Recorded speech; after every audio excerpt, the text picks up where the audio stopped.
Hello everyone, তোমরা সবাই কেমন আছো? আমি তো খুব ভালো আছি। দেখো, প্রথমে অ্যালোভেরাটাকে আমরা কেটে নিয়ে মিক্সিতে পেস্ট করে নিয়েছি। তারপরে একটা গোটা লেবু কেটে নিয়েছি, দিয়ে ওই অ্যালোভেরাটার মধ্যে লেবুটাকে চিপে নিচ্ছি, যাতে কোনো বীজ এর ভিতরে না পড়ে। কারণ বীজ পড়লে, মাথায় বীজ যদি যায় তাহলে হবে না। কারণ এটাকে পুরো একদম একটা লেবু গোটা ওই অ্যালোভেরাটার মধ্যে চিপে নিয়ে সেটাকে আমরা একটু মিক্সড করে নিয়ে মাথাতে দিলে শীতকালে যে ড্যান্ড্রাফের সমস্যা, সেই সমস্যাটা একদম কমে যাবে।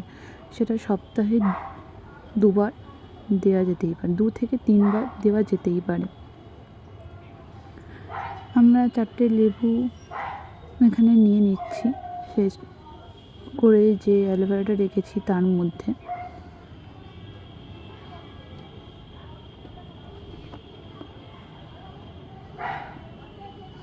দিয়ে এইভাবে মিক্সড করে নিতে হবে,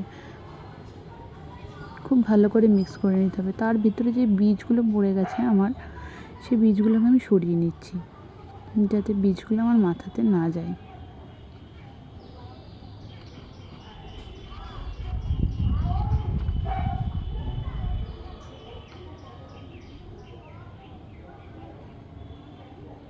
দিয়ে আমার পুরো মাথার যে স্ক্যাল্পে পুরো এটাকে ভালোভাবে দিতে হবে, গোড়ায় গোড়ায় দিতে হবে, যাতে খুশকি যেটা আছে ড্যান্ড্রফ, সেই ড্যান্ড্রফটা যাতে খুব তাড়াতাড়ি চলে যায়। এই শীতকালে সবার সমস্যা থাকে ড্যান্ড্রফের সমস্যা, তোমরা এই রেমেডিটা ফলো করে দেখতে পারো, খুব ভালো উপকার।